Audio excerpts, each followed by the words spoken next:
pela eu vou tentar conseguir acabar de ler aquela parte que nós começamos, mas aí lemos umas 10 ou 15 linhas, e aí nós interrompemos para tecer algumas considerações, e acabou tomando o resto do tempo todo.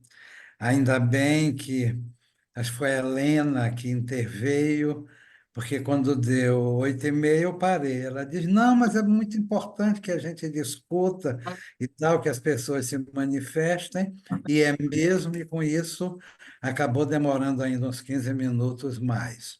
Hoje eu pretendo, assim, umas 8h15, parar para a gente ter o tempo para a gente trocar aqui as nossas impressões, sem extrapolar o tempo previsto, ou pelo menos extrapolando o mínimo possível esse tempo. E, aliás, eu vou pegar justamente a partir disso aí, o mínimo, porque nós chegamos a um ponto, da vez passada, em março, num ponto crucial, em que Freud vai dizer assim, ele vai colocar a sua hipótese da origem do desejo. Nesse estágio aqui, nesse momento da teoria, não nos esqueçamos de que a interpretação dos sonhos foi publicada em 1900. Então, a psicanálise era bem jovem ainda nessa época, e nós estamos tentando acompanhar por aqui, daí que eu achei bom ler mesmo essa passagem, não é? Além de que é um exercício de leitura, porque geralmente nós lemos menos do que poderíamos. Aliás, talvez nem seja geralmente, talvez se possa até dizer sempre. Nós lemos menos do que poderíamos. Isso fica patente quando você lê uma obra e depois relê. Então, a segunda leitura, você vai encontrar uma série de coisas que não encontrou na primeira, e há certas obras, principalmente obras-primas, não é? Em que eu já perdi a conta de quantas vezes eu li, por exemplo, a Antígona, de Sófocles, e de cada vez eu encontro mais coisas, de cada nova leitura, coisas que eu não tinha percebido, nem pela minha própria leitura, nem por participação em discussões sobre o assunto ou leitura de outros autores, não tinha encontrado. Então, o texto, nessa perspectiva, ele é inesgotável. Ainda mais aqui um texto sobre os sonhos, eu acho que cabe bem aquela metáfora do umbigo dos sonhos, em que Freud alude à inesgotabilidade da interpretação, não é? Então, como foi só um pedaço pequeno que nós lemos, eu acho interessante reler, e aí nós vamos entremeando comentários. É mais ou menos uma página e meia, não chega às duas. Se nós conseguirmos concluir essa leitura hoje, porque cada coisa, quer dizer, quando você está diante de um texto com essa densidade, cada linha praticamente que você lê provoca associações, não é? Traz associações, pede comentários, não é? Pede que você abra parênteses, que você faça articulações. Então, isso demora um pouco a leitura, mas, ao mesmo tempo, ainda mais num texto denso, dá uma densidade também à leitura, que a leitura fica mais comentada, não é? Aliás, eu acho que a gente talvez nem precise esperar chegar até 8h15, vocês podem interromper quando acharem que tem uma questão muito pertinente para colocar naquele momento, em vez de deixar para depois, vocês podem interromper. Então, como nós lemos só um pedacinho, eu vou recomeçar. Está na página 617 dessa edição da Companhia de Freud. Agora mesmo eu estava escutando. Da vez passada eu tinha pedido, eu não tinha encontrado, embora ela estivesse lá no, como é que chama, meu Deus? Na playlist, eu acabei não encontrando, eu pedi para o Alexandre me mandar e consegui olhar até onde acabou a minha exposição. Aí foi o momento que houve essa intervenção no sentido de vamos abrir mais um tempo, porque é importante a gente discutir, né? Então, eu vou reler o pedacinho que eu li e, em seguida, a gente vai continuando essas informações. Parou justamente quando foi a Helena Afonso que fez essa intervenção.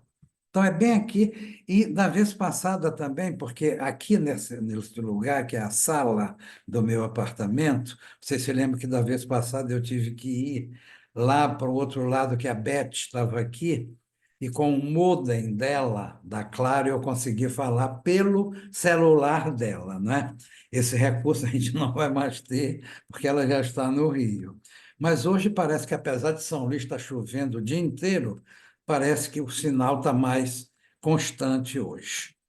Então, vamos retomar a leitura. Página 617. Eu tinha dito antes que era 607. Eu vi quando eu escutei de novo agora, mas é 617. Não temos dúvida de que esse aparelho é aquele aparelho psíquico que ele figurou com o esquema do pente. Não temos dúvida de que esse aparelho alcançou sua perfeição atual após um longo desenvolvimento. Porque ele anunciou isso logo antes, em que ele diz assim: porque o inconsciente no sono nada mais pode oferecer do que a força motriz para a realização de um desejo. E aí ele prossegue. A resposta a essa questão deve lançar luz sobre a natureza psíquica do desejo.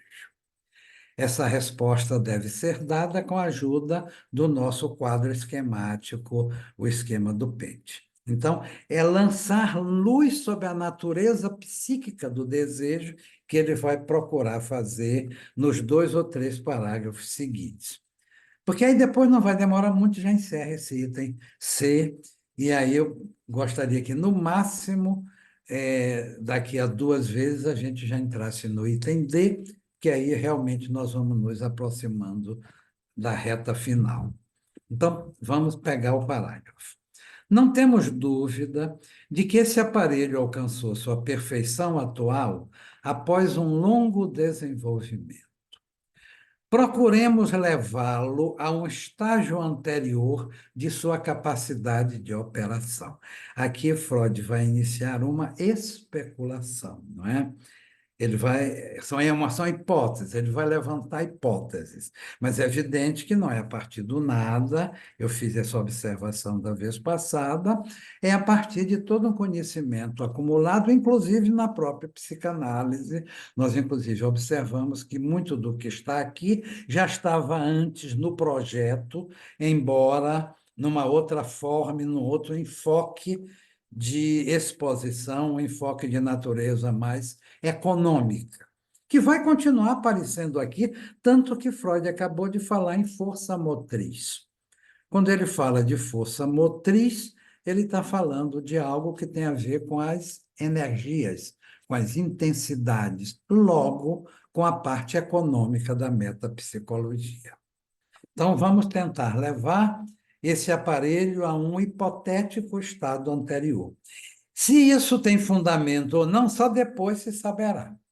Eu, inclusive, já coloquei isso aqui outras vezes, não é só com a psicanálise que acontece. Você levanta uma hipótese e você faz todo um trabalho a partir dessa hipótese, e só depois, retrospectivamente, é que você vai validar ou não a hipótese de onde você partiu. É justamente para isso que as hipóteses servem, não é? De acordo com hipóteses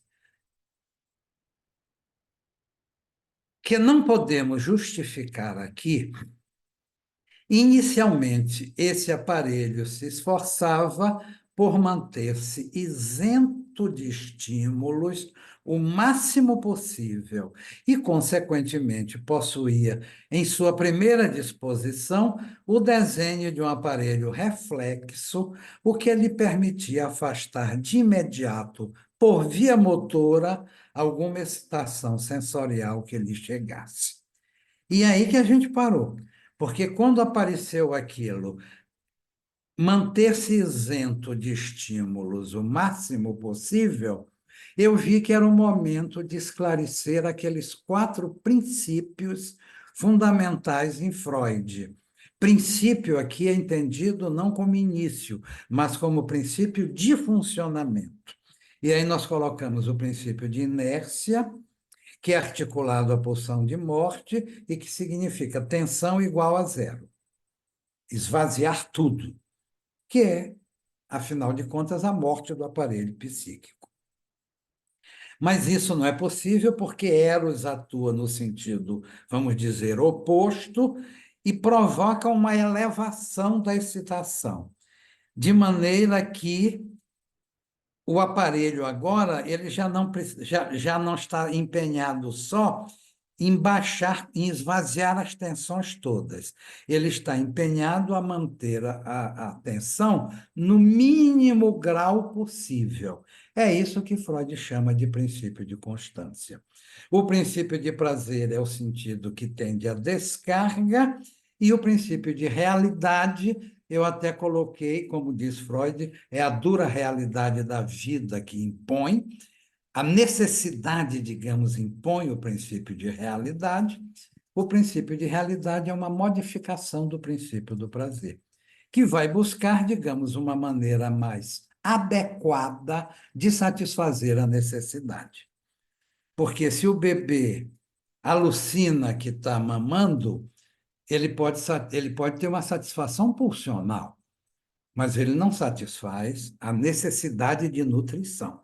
Então, ele tem que buscar um objeto externo, não é, que possa ser adequado àquela satisfação necessária, e é aí que Freud vai ver o princípio da realidade, ao qual ele articula o que ele chama de teste de realidade, porque não é qualquer objeto que serve indiferentemente para suprir aquela necessidade. Tem que ser um objeto adequado. No caso, o primeiro objeto é o seio materno, não é? Essa necessidade de nutrição. Muito bem. Então, para falar desses princípios, a gente passou o tempo todo da vez passada, mas prossigamos agora. Lá vem o princípio de realidade. Mas as exigências da vida perturbam essa função simples. Delas, o aparelho recebeu o impulso para o desenvolvimento posterior. Então, olha, essa importante função que o princípio de realidade opera. Não é por acaso que Freud diz que o princípio de realidade é uma modificação do princípio do prazer.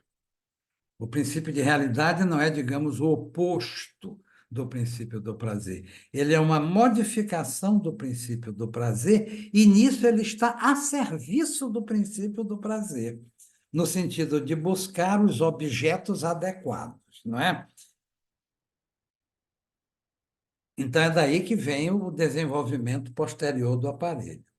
Sob a forma das grandes necessidades físicas, as exigências da vida se apresentaram primeiramente a ele. A excitação trazida pela necessidade interior buscou desafogo na motilidade, que podemos designar como modificação interna, ou expressão da emoção. A criança faminta grita ou se agita desamparada, que nós sabemos que o desamparo é a condição inicial, é a condição fundamental. O sujeito nasce lançado a um desamparo, né? E sucumbirá se não houver esse amparo externo, digamos assim. Mas a situação permanece inalterada. Não adianta ele chorar e gritar. Pois a excitação que parte de uma necessidade interna não corresponde a uma força que impele momentaneamente, mas age de uma forma contínua, não é? Então, digamos assim, a sede e a fome, elas não podem esperar, ou não podem esperar muito. Elas trazem, digamos, uma urgência que vai levar o sujeito ou o aparelho psíquico a buscar objetos adequados de satisfação. E, aliás, aqui já se insinua, de alguma forma, uma das características da pulsão. Porque, por exemplo, a necessidade, você está com sede, bebe água, satisfez aquela necessidade. Interrompe, a necessidade cessa. Então, digamos, o estímulo que a sede produz, porque a sede é um estímulo, não é? O estímulo que ela produz é um estímulo que se pode chamar de momentâneo. Uma vez colocado o objeto adequado, água no caso, satisfaz-se a necessidade e ela cessa. É diferente da pulsão, porque a pulsão nunca é um impulso momentâneo. Ela é um impulso sempre permanente e sempre presente. Lá naquele artigo das pulsões, de 1915, Freud vai colocar entre os destinos da pulsão, não é? Ele vai colocar o que ele chama de Drang, que é a pressão. A pulsão é uma pressão, e é uma pressão constante, permanente. A pulsão não deixa de pressionar noite e dia, dia e noite. Você pode estar dormindo, a coisa está lá pressionando, e os sonhos são justamente uma expressão da realização de um desejo articulado a essa pressão pulsional que não cessa, não é? Que é contínua. Então, não corresponde a uma coisa momentânea, mas uma coisa contínua. Uma mudança só pode ocorrer quando, de algum modo, por meio de uma ajuda vinda de fora, a criança tenha vivência de satisfação. E aqui está grifado, quer dizer, grifado pelo próprio Freud, a vivência de satisfação. Eu não estou vendo a Natalícia aqui, que ela poderia nos esclarecer sobre a expressão em alemão que o próprio Freud usa, porque não é, no caso, uma experiência apenas. É algo mais fundo, é algo do campo do vivido mesmo. Então, veja bem, vamos supor essa situação inicial. O bebê chorando, com fome, por exemplo, e aquele seio que ele vai sugar lhe oferece esta experiência de satisfação. E nós já colocamos que a pulsão já está aí presente. Não se trata de modo algum apenas da satisfação de uma necessidade orgânica, que pode ser suprida pelo leite, por exemplo.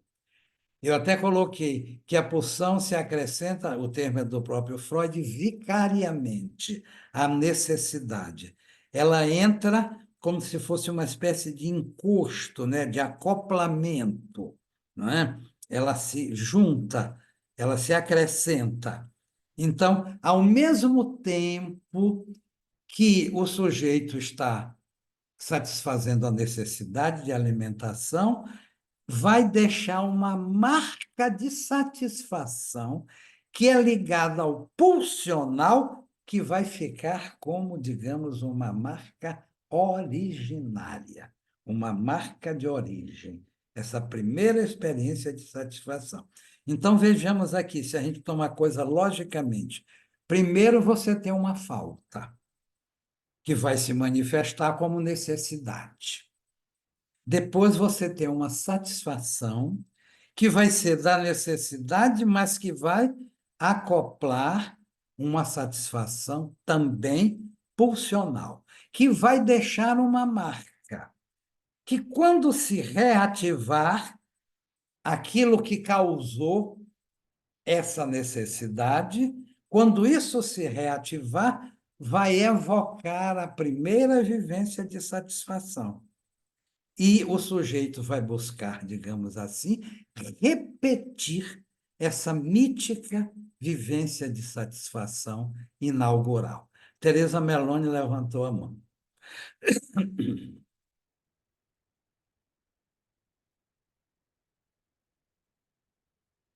Tá com o microfone. Ai, estava custando abrir. Agostinho, nessa passagem da primeira satisfação, né, que você colocou, essa satisfação é atendida por um outro. Eu achei importante incluir esse outro, né, porque há a necessidade e a satisfação é oferecido o leite. Mas, ao oferecer o leite, há um outro em questão, né, nessa oferta. Isso. E você diz depois que o sujeito vai ficar tentando repetir essa experiência de satisfação e, em seguida, ele vai tentar repetir. Mas a entrada desse outro é que vai cavar o lugar do desejo, Sim. que é não só a satisfação da necessidade, como a questão do que é isso que o outro está me dando, o que significa isso que o outro está me dando, para além do aleitamento. Não é isso?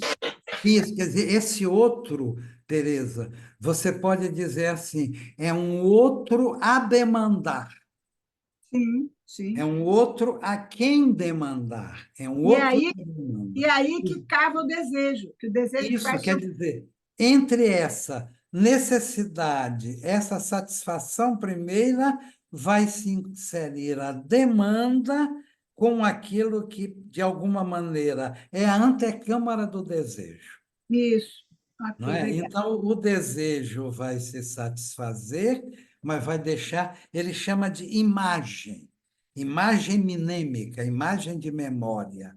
E aqui o termo é imagem mesmo, porque na outra tradução, na da imago, está imagem também, porque essas palavras são importantes.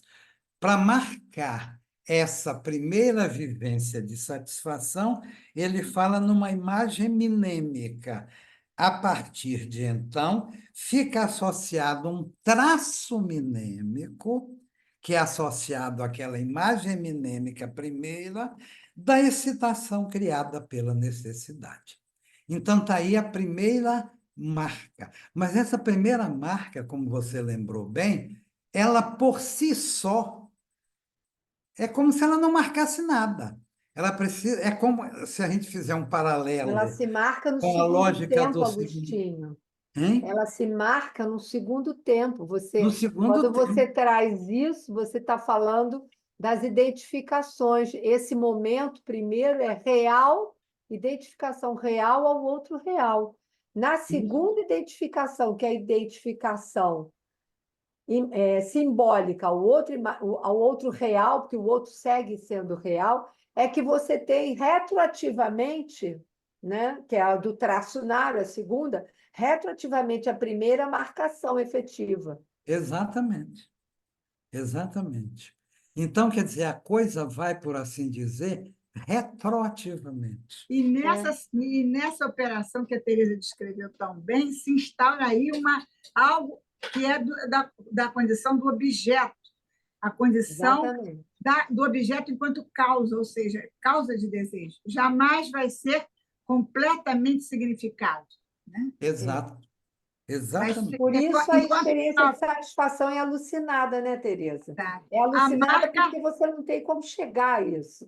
essa operação vai se repetir ad infinito na vida do sujeito, sempre numa tentativa de significar a primeira experiência, que é impossível de ser significada. Isso. Ela é da Exatamente. ordem da letra originária, que o Lacan chamou de letra, eu acho, né?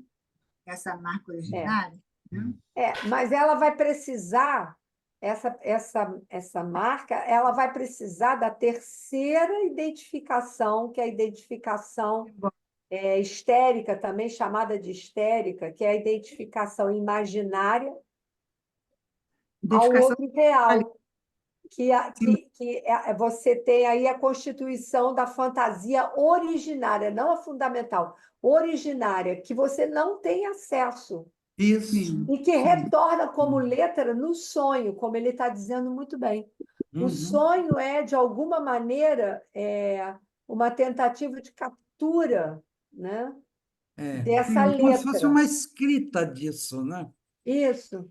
Né? Como se fosse uma escrita disso. E me ocorreu agora a seguinte coisa, quer dizer, o desejo ele está sempre num sentido, vamos dizer, de volta a um passado. Ele está sempre andando para trás. E é isso que nos permite ir para frente. Me ocorreu fazer essa troça, digamos assim, porque, de alguma maneira, o desejo está sempre em busca de reviver uma satisfação primeva. Então, é como se ele estivesse caminhando para trás. Mas é justamente isso que impulsiona o sujeito a ir para frente. Não é? Só o desejo, diz Freud, O pode, Nazar, quando por fala emoção. o Nazar, quando fala do desejo, ele diz que é uma coisa que a gente carrega nas costas, que vai empurrando, mas que está nas costas, não está na frente. É uma ótima metáfora, não é? Ele está nas costas, mas empurra para frente, não é?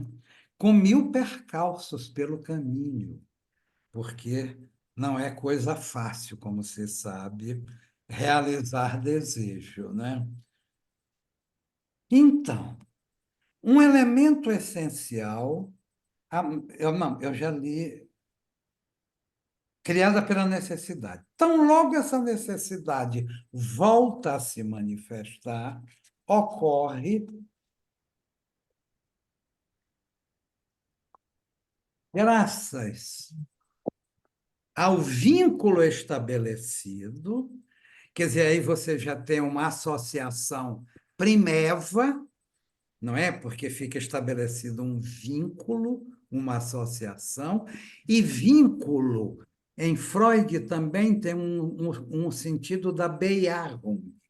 O vínculo tem um sentido também da ligação de uma representação a um afeto, não é? Essa vinculação, a vinculação de um afeto a uma representação, não é? Que é uma Beyerung, o afeto não vinculado, ele inunda o aparelho e provoca uma angústia. Então, até como mecanismo de defesa, o sujeito vincula os afetos, que é do campo econômico, a representações, de modo que é como se a representação controlasse a difusão desse afeto irrestritamente. Então, novamente, a metáfora é energética, não é? É uma imagem ligada a essa questão da energia. E na época do Freud, o que foi o grande boom no campo da ciência das máquinas, né, térmicas, Sim, medidas, tudo voltado com a questão da energia. A gente tem que lembrar isso, né, que ele experimentou esse período, Era a né, das mecânica, máquinas a vapor, dos trens a vapor e tudo mais. a mecânica, a hidráulica e a eletricidade, são os grandes É, pilares da física. exatamente, exatamente. até mesmo a atômica, não a explosão da bomba, mas o desenvolvimento da teoria ainda era durante a É. vida de Freud, não é? O desenvolvimento da teoria que resultaria nas bombas atômicas. Ele tem a conversa com Einstein, né? A E a carta que conversa com Isso, Einstein. é isso, lindíssima, para quem não leu. isso. É belíssima. É muito bonito. Esses dois gênios trocando É. ideias, né? E é interessante você observar que o Einstein se coloca na posição de quem faz perguntas, Uhum. demandando respostas, Eu achei isso muito interessante também. Ele se É coloca como mesmo? aquele que está fazendo perguntas para que o Freud dê respostas. E há momentos em que o Freud diz: Isso eu não sei responder. Isso aí não, eu não sei responder. E há momentos em que ele especula a partir da pergunta que o Einstein faz. Quer dizer, seria um privilégio se alguém tivesse sentado entre os dois, ouvindo essa hipotética conversa, né? Que nem chegou a ser feita a não ser por carta. Então, a situação de uma primeira satisfação. Um impulso desse tipo é o que chamamos de desejo. E o reaparecimento da percepção é a realização do desejo. E o pleno investimento da percepção a partir da excitação devida à necessidade é o caminho mais curto para a realização do desejo. Esse período pesa assim uma tonelada, não é? Porque, veja bem, um impulso desse tipo, um impulso que vai regressivamente buscar a repetição de uma vivência de satisfação, então você vai ver que a repetição também está na origem do desejo. Uhum. A repetição é anterior ao desejo, porque a repetição é ligada ao pulsional, não é? Aquilo que Freud chama de compulsão à repetição, lá no texto de 1920, não é? Ela é ligada ao pulsional. Então, essa repetição ela é logicamente anterior ao desejo, na medida em que o desejo já surge como tentativa de repetição, já surge como busca de recepção, de repetição de uma satisfação. E esse é o caminho mais curto. Ora, qual é o caminho mais curto? É alucinar. O caminho mais curto é quando essa vivência de percepção é reativada, no caso do exemplo aqui, pelo ressurgimento da necessidade, o bebê fica novamente com fome, e aí a vivência de satisfação é reativada, a marca dessa vivência de satisfação ela vai ser buscada retroativamente como uma repetição, e o caminho mais curto é fazer a regressão alucinatória, porque a alucinação é uma regressão, não é isso? E é daí que o sonho, que é uma alucinação, é regressivo. Ele vai da extremidade motora para a extremidade perceptiva e não o contrário, como quem está desperto. Nada nos impede de supor, então, nova hipótese, novamente, Freud caminhando no nível especulativo, mas ele anda no nível especulativo com os pés no chão, não é? Por mais que, digamos assim, que ele ponha os olhos na Lua, ele não está propriamente no mundo da Lua. Ele está numa outra perspectiva que tem a ver com outro mundo, de fato.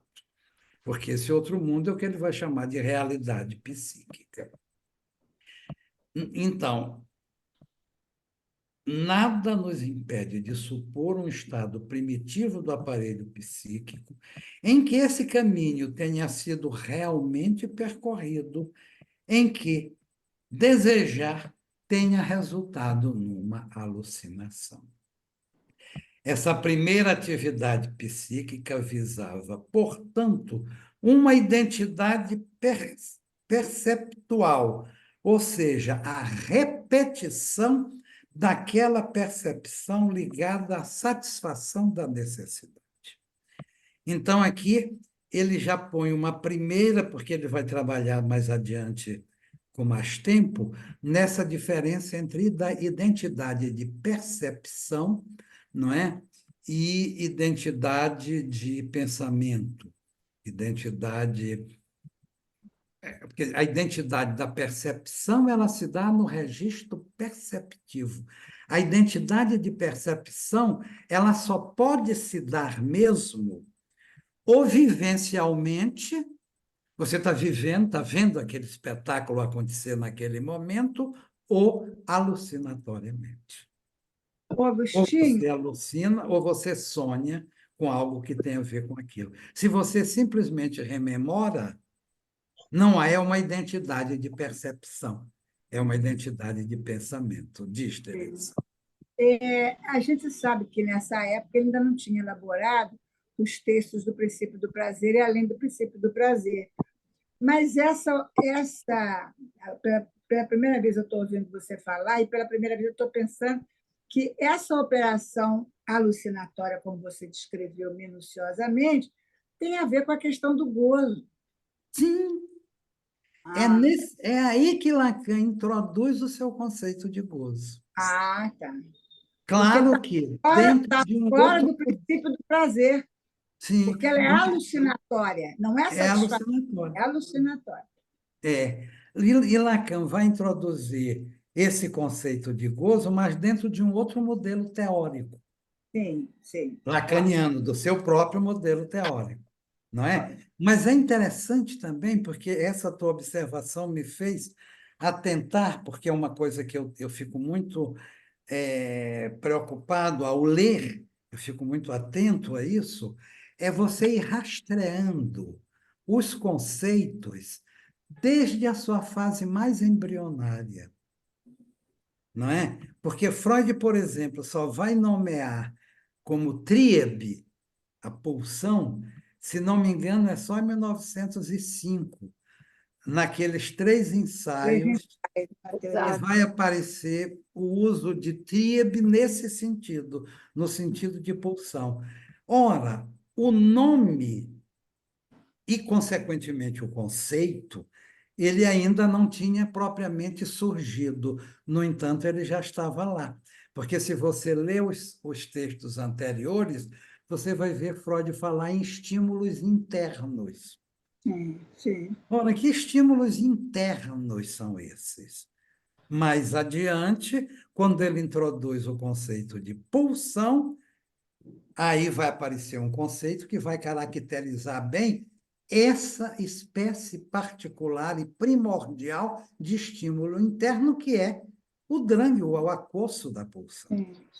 Então, às vezes, o conceito já vem começando a se delinear, o próprio Freud não tem bem consciência de Não que tem. aquilo mais adiante será um conceito, e que provocará consequências muito grandes na estruturação da teoria, mas aquilo já vai se insinuando, até que, num determinado tempo, ele nomeia e chega ao conceito. Com a pulsão de morte acontece isso, não Sim. é?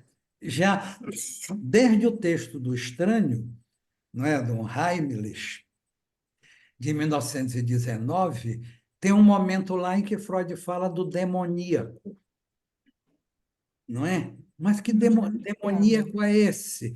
Ele vai, vamos dizer que ele fala do demoníaco num sentido que seria mais pagão do que cristão, que afinal de contas é um daimon. O daimon é aquele que está entre, que faz ligação e que tem a ver com a pulsão mesmo, que ocupa essa posição de ligação. O cristianismo é que demonizou os demônios, digamos assim. Então, aqui ele já fala, lá no texto do Estranho, nesse caráter demoníaco, que consistiria no seguinte: em a compulsão à repetição se voltar contra o princípio do prazer. Uhum. Isso a teoria não podia até então admitir. E aí, no ano seguinte, no Além do Princípio do Prazer, ele vai indo até chegar à compulsão à repetição, que ele chega pela via dos sonhos traumáticos, não é? Em que o que é repetido nunca pôde ter sido prazeroso. Então, ele vai ver que a compulsão à repetição ela está ligada ao pulsional e não ao princípio do prazer. Ela, por assim dizer, prepara o princípio do prazer, já que o princípio do prazer é sempre uma repetição, ele traz sempre o sentido de uma repetição, não é? E, com isso, a gente chega à pulsão de morte mais adiante, que aí ele vai nomear. E, uma vez nomeada a pulsão de morte, e introduzida como conceito, o que vai acontecer?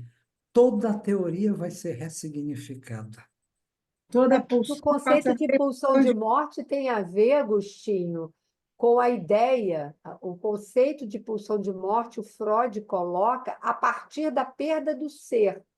sim, Porque para o sujeito se inscrever no campo, né, das trocas simbólicas, é preciso que ele tenha perdido esse ser da isso, natureza. A pulsão de morte isso. tem a ver exatamente com isso.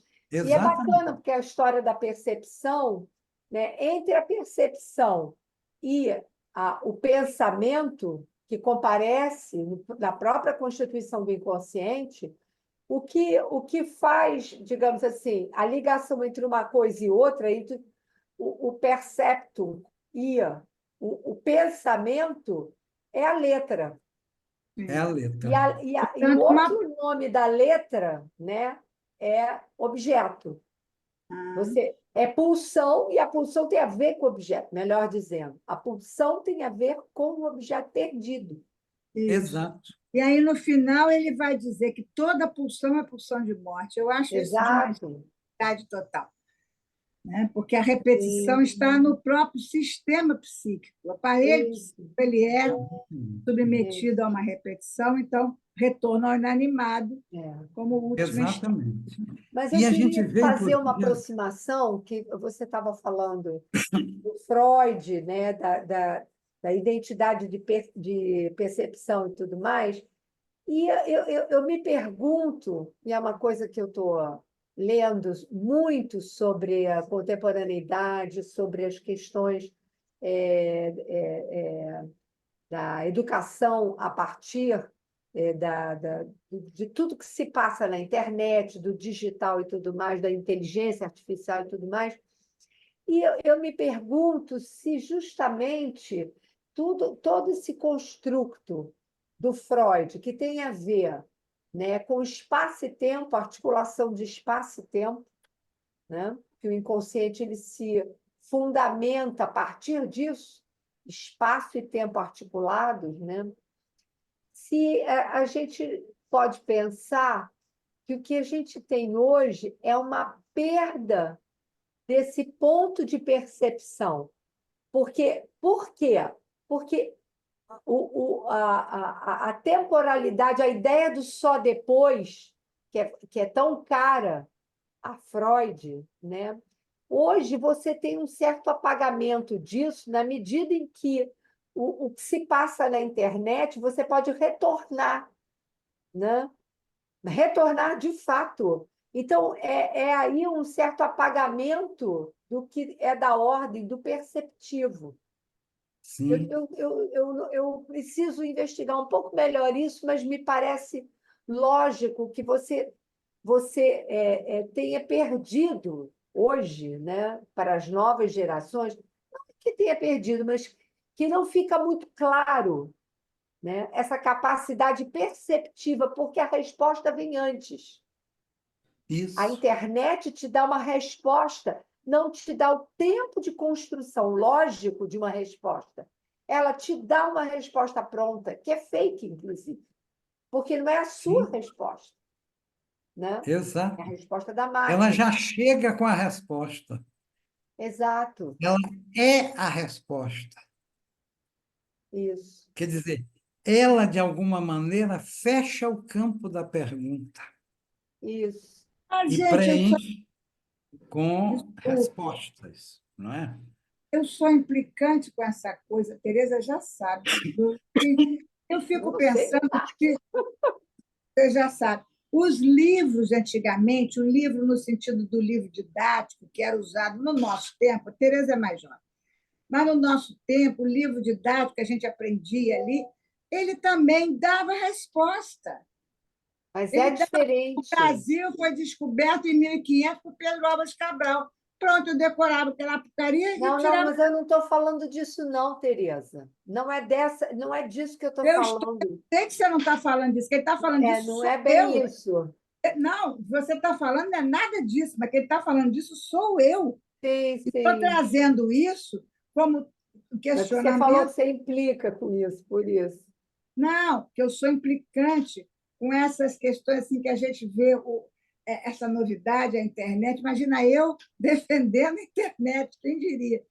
Mas não é assim também. É que eu fico pensando que, às vezes, a gente tem uma percepção, digamos assim, uma visão desse novo, como alguma coisa absolutamente estranha, um estrangeiro, nesse sentido, assustador, portanto, fora da casinha, como o povo costuma dizer, né? Mas Mas eu fico a minha pensando, leitura é em outra direção. Eu eu estou sei, falando meu amor, eu de outra sei, coisa. eu não estou criticando a sua leitura, eu estou Não, eu fazendo uma... sei que você não está, Tereza. Eu só estou dizendo que eu estou falando de outra forma E de eu também. trabalhar o conceito de percepção, é isso. Aí, quando eu penso também nessa resposta antecipada, que hoje, é claro, a internet dá, que maravilha, a gente chega lá, pergunta qualquer coisa, responde. Para a gente que está esquecendo, então é ótimo.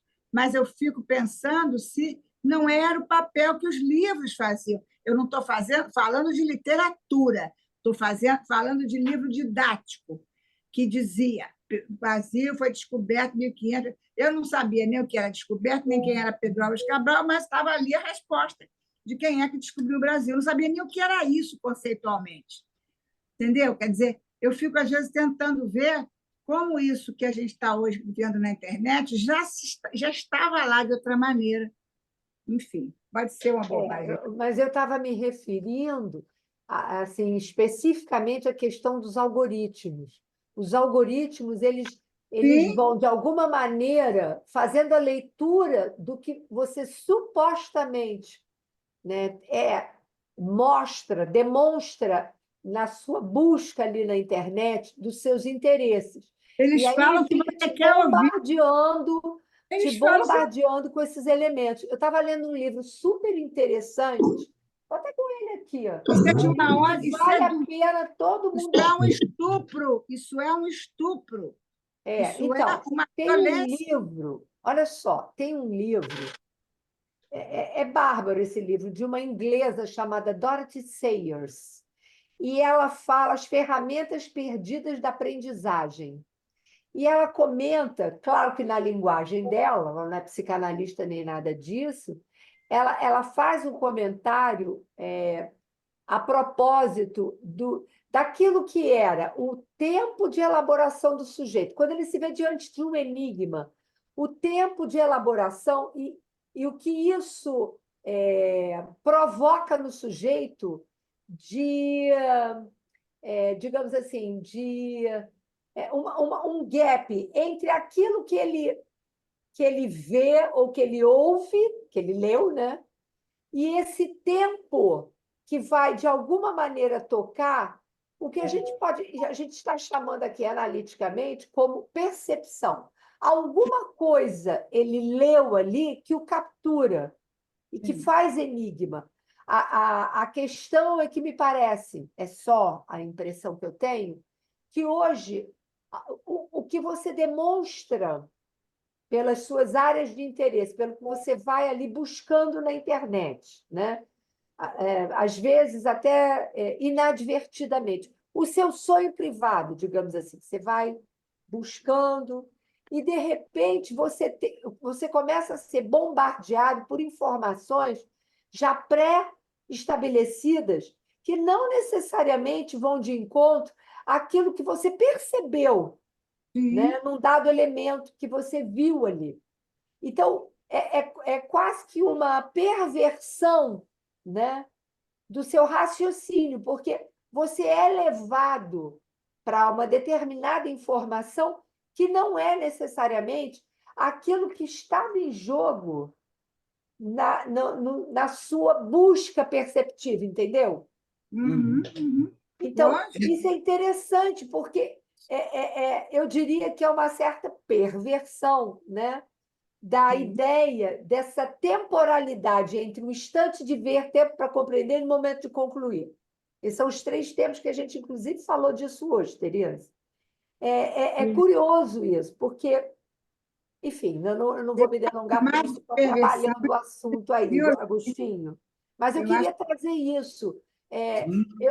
Eu fico me perguntando se não tem uma certa abolição dessa capacidade perceptiva. As pessoas passam pelas coisas sem se dar conta, Sim, sem sem deter o dúvida. olhar, é isso, sem E isso, investigar. e isso tem, Tereza, as duas Terezas, isso tem, eu me lembrei, eu não sei se eu já falei disso aqui em alguma ocasião anterior. Há um diálogo de Platão, acho que é o Fédon, talvez o Fédon, eu não Fedon, lembro, Sim, Fedon. Fédon, em que ele conta, em que se trata da origem da escrita. sim. E aí É Sócrates lindo. conta um mito de um rei do Egito, de um faraó, no caso, perante o qual um inventor, e aí você pode usar inventor no sentido mais radical do termo, um inventor apresenta para ele a escrita, e com Uhum. todas as suas vantagens. Olha só, você anota, você não precisa estar guardando tudo na memória, etc. Ao que o faraó retruca, pelo contrário. Ali onde o sujeito estava vendo um avanço, e ele aí no caso agora é Sócrates mesmo, está vendo um recuo. Por quê? Se eu anoto e tenho onde buscar depois, eu não preciso desenvolver minha memória. Exatamente. Então, a escrita, ela seria alguma coisa que viria, digamos, contra a memória, não é? Ela viria como uma espécie de apagamento da memória. Então, a gente vê como isso é antigo, É. né? Quer dizer, a Uhum. escrita, ao mesmo tempo que ela é essa aquisição, ela é uma perda. Eu Hum. anoto no lugar e tiro aquilo da cabeça. Exatamente. O grego não faz isso, a não ser o grego já letrado, não é? Mas o grego anterior, ele não faz isso. Ele tem, mesmo no tempo já letrado, você vê que os diálogos, o banquete, por exemplo, é narrado de cabeça por uma pessoa que ouviu dizer, que ouviu um outro que estava presente narrar, e isso já uns 20 anos depois ele vai contar, e aí o que o banquete vai sair numa memória de décadas atrás, que dá uma ilustração dessa questão da memória. Mas É esse porque o que questionamento, valorizavam era a transmissão oral. E a esse, A transmissão transmissão oral oral exigia um exigia. trabalho de memória, né? isso, de elaboração também. Exatamente. Esse questionamento, né, das conquistas culturais, eu estou usando o termo cultural e não civilizatório, já está no texto do projeto, quando o Freud diz que, se não fosse o trem que leva o meu amigo, que traz o meu amigo rapidamente para me visitar, se não fosse o telefone que faz com que eu possa ouvir a voz do meu filho todo dia, eles não estariam tão longe, nem o meu filho, nem o meu amigo. Então, a mesma coisa que afasta, aproxima. Se, por um lado, o telefone e o trem aproximam, por outro lado, eles são responsáveis por terem levado meu filho para tão longe. Pois Ele, é. E Freud ele se faz Sim. queixa disso, né? exatamente como a gente se queixa dos recursos modernos. Pois é, É, ele se também não queixa se disso. trata da gente demonizar as aquisições, mas a É gente claro. precisa entender o que Por isso está por trás, né, dessas coisas por isso que eu todas. me chamo de implicante, porque eu acho que tem a questão do bom uso. E aí tem que ver com as estruturas subjetivas, né? Com as posições subjetivas. E Sim. você pode fazer um uso cativante, um uso abusivo, como você está falando, esqueci o nome, sei lá, Algoritmo. algoritmo, obrigado, dos algoritmos, ele pode servir como um bom uso, se você tiver uma certa posição subjetiva consistente, digamos assim. Eu acho que depende muito do uso que você faz, né? Mas, É, enfim, é muito essa, papo aí até a ciranda, né? porque isso traz também. Eu sou muito desconfiado com esta coisa toda de internet, né? Eu também. Porque, para mim, fica aquela. Ela é ótima, mas eu sou Até desconfiada. ela é ótima. Eu me pergunto às vezes o seguinte: até quando nós é que teremos o comando? Se é que ainda o temos.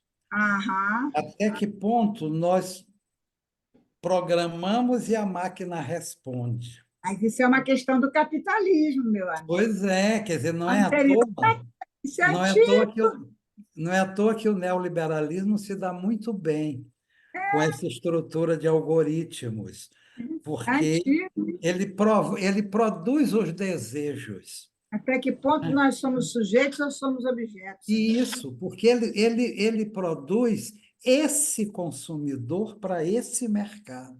Aham, aham. Esse mercado ávido que está aí, ele precisa de um consumidor também ávido.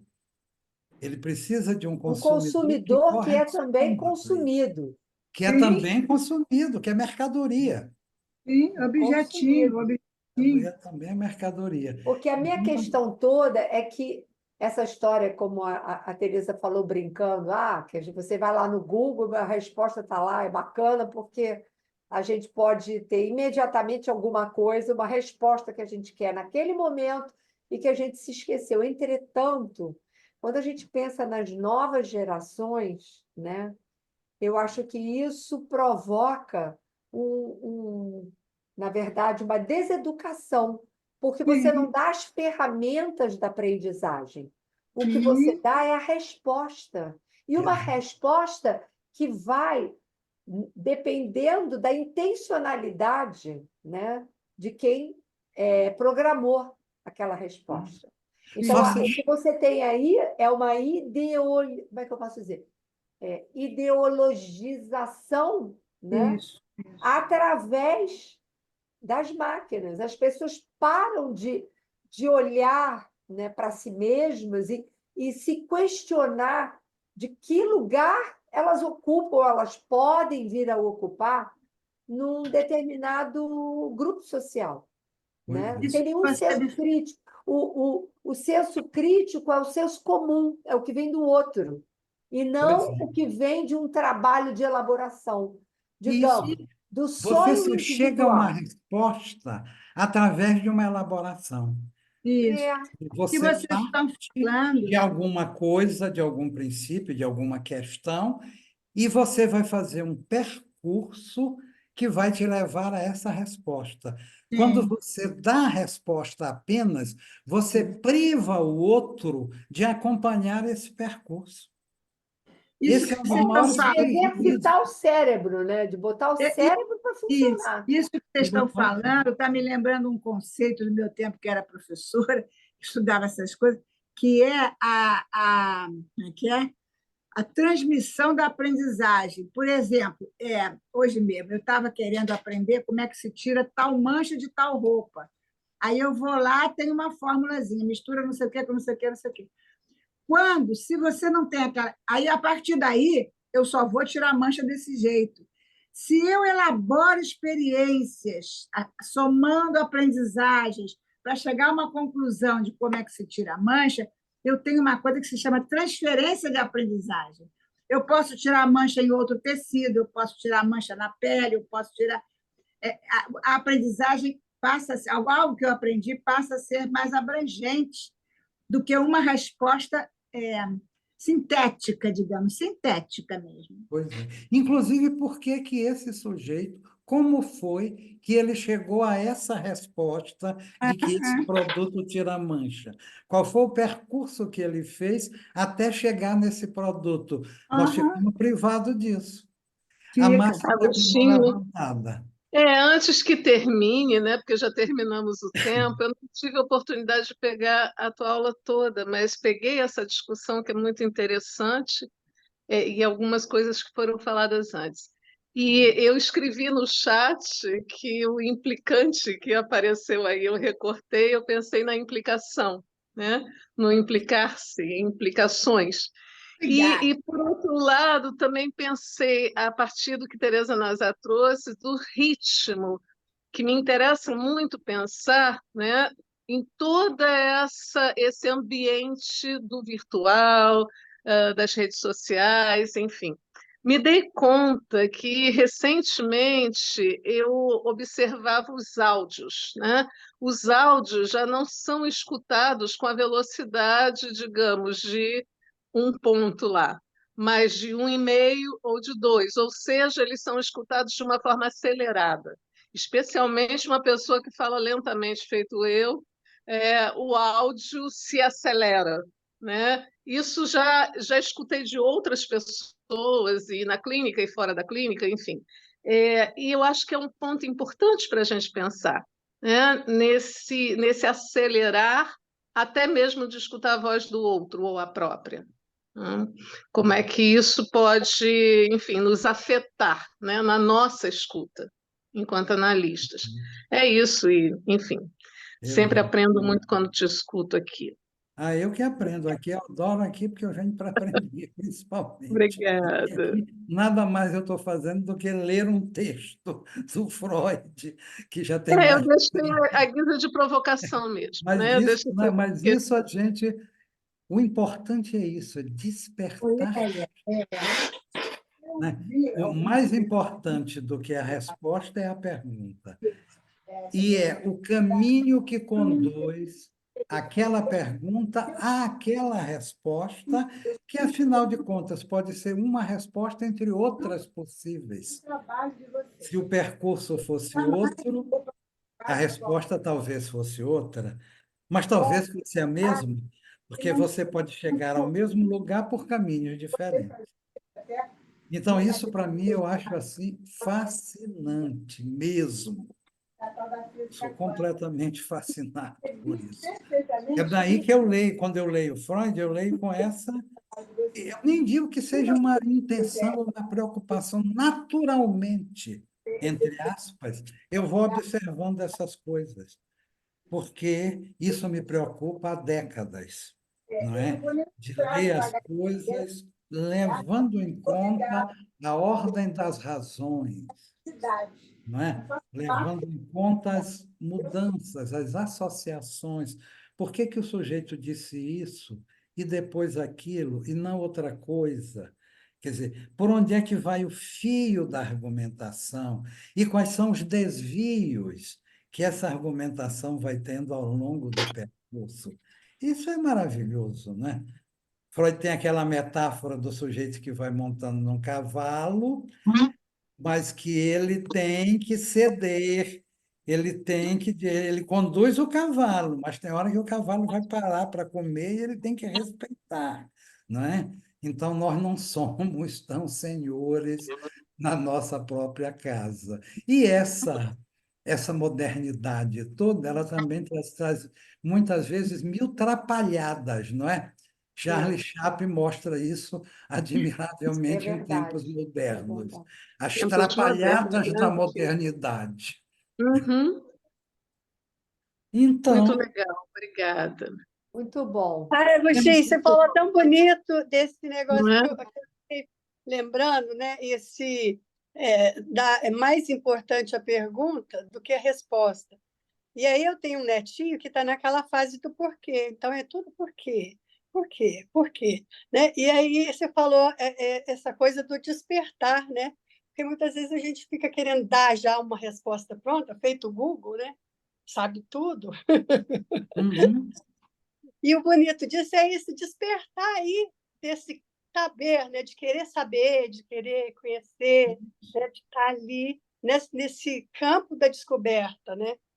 perfeito. É isso que caracteriza, digamos assim, um bom professor. Ele, se ele é um professor de matemática, ele não dá apenas a fórmula e a resolução. Ele mostra que ali tem uma linguagem, que ali Isso, tem uma espécie de narrativa, que ali tem passos que vão se seguindo logicamente um ao outro, que ali tem um percurso até chegar àquela conclusão. Aí o aluno aprende, porque aí o aluno aprende a pensar. E exatamente. esses A tempos raciocinar. modernos, talvez o maior inimigo dos tempos de ódio seja o pensamento, Uhum. né? Isso Exatamente. aí. Gente, adorei. Muito bom, muito bom. Beijo, Agostinho, obrigada. Tchau, pessoal. Beijo, Tchau, até a Agostinho. Tchau, próxima. pessoal. Obrigada. Boa Foi bom noite. mesmo. Eu fiquei quietinha, mas escutei tudo. Obrigada. É a Helena que está Beijos. falando, né? É, Eu tudo bem, conheci aqui pela Agostinho? voz. Gente, Boa Beijo noite. Agostinho, Beijo para obrigada. para vocês. Eu que agradeço. Boa Obrigado. noite para todos. Tchau.